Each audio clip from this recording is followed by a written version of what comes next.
Hello and welcome back to another video where today I am going to be talking about why I'm not going to be picking up Suicide Squad Kill the Justice League when it launches next month. Before we carry on, I just want to say if you end up liking this video, please leave a like and subscribe, and also in the description down below is the links to all my social media as well as my Twitch, so a follow over there would be much appreciated.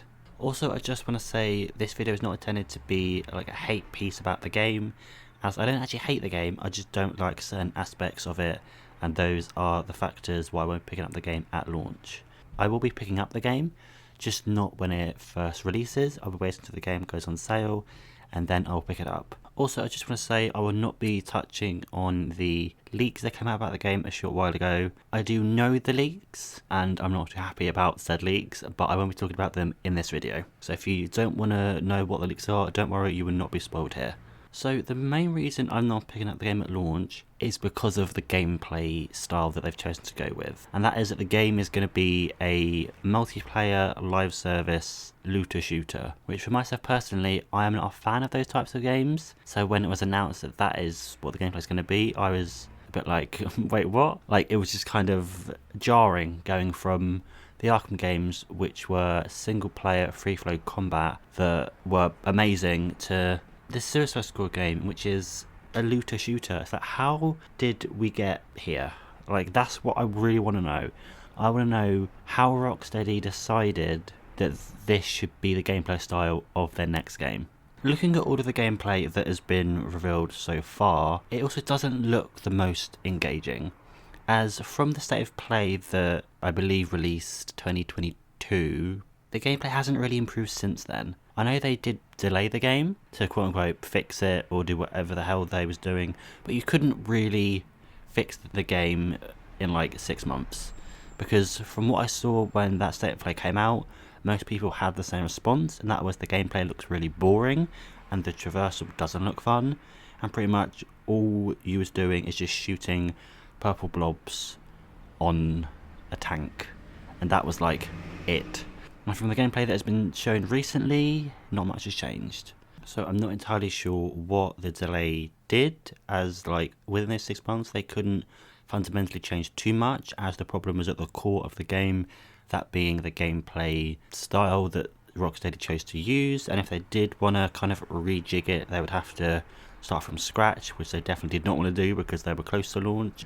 Another part of the gameplay that I wasn't a fan of was the traversal method, I guess, and that was kind of an odd choice. As going back to the Arkham games, you had the glider mechanic that with each subsequent game just improved.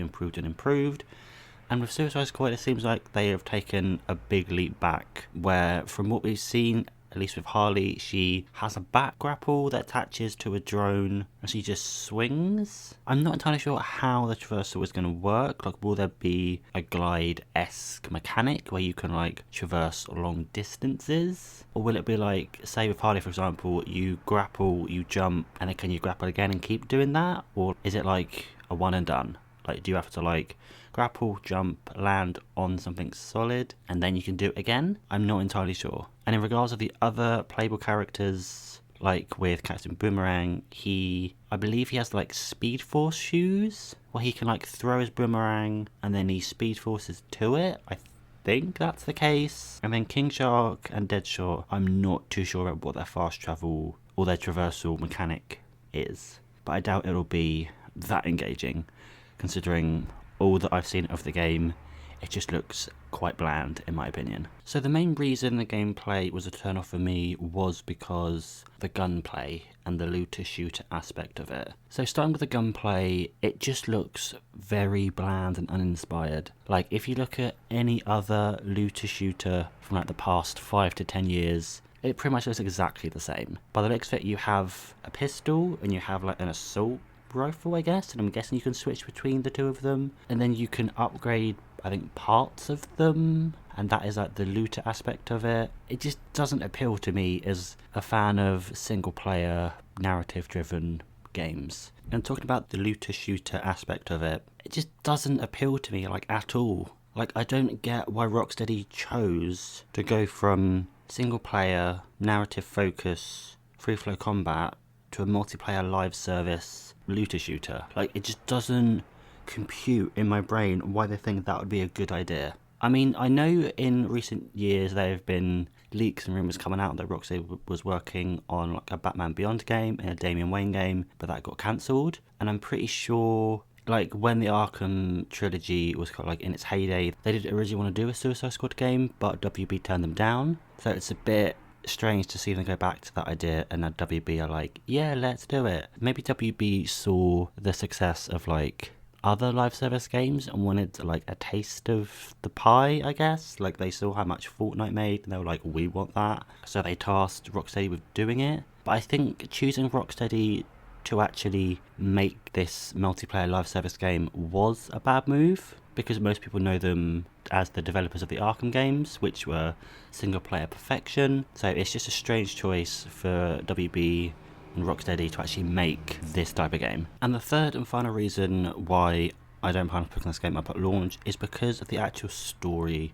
that will be in the game. So like I said at the beginning, I'm not going to be talking about the leaks, although I do know them, but from what has been shown in trailers and the name of the game, playing as the Suicide Squad that are going to be presumably killing the Justice League seems like a slap in the face to the fans of the Arkham series. Like, I don't want to see the Suicide Squad take out the Justice League. Like, I just don't. Like, unless it was a completely isolated game, then maybe. But as they've said, this game is set in the Arkhamverse. It's going to be Arkham Batman, Kevin Conroy. Also, it's Kevin Conroy's last performance as Batman.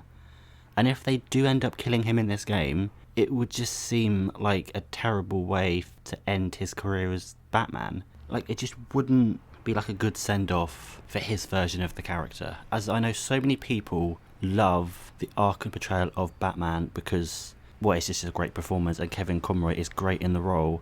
And also, I know quite a lot of people grew up with the Arkham games, myself included. So if they do choose to actually kill this character in the game, it will just be like a big slap in the face to all the players that have put so many hours into the Arkham games just to see their favourite version of Batman get killed. Like, do they not realise how that is going to affect people?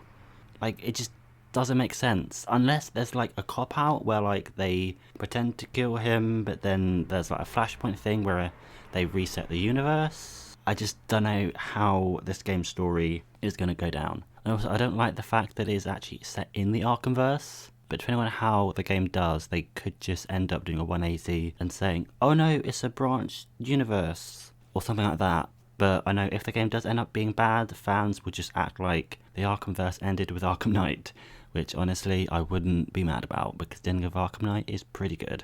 But yeah, I just don't like the idea of that potentially being how they end the Arkham lineage, I guess. I know James Gunn, in a now deleted tweet, did say that the Arkhamverse will continue, but that was like a day before the leaks came out, so I think he was just doing damage control before the leaks actually surfaced. But yeah, so those are kind of like the main reasons why I'm not picking up Suicide Squad Kill the Justice League. I would love to hear your thoughts on what you think the game is going to be like in the comments down below. But also, please do not talk about the leaks, as there are some people who may not want to know them. If you do talk about the leaks, then please put spoiler at the top of the comments so people can skip it if they want to. But thank you so much for watching this video, and I will see you next time.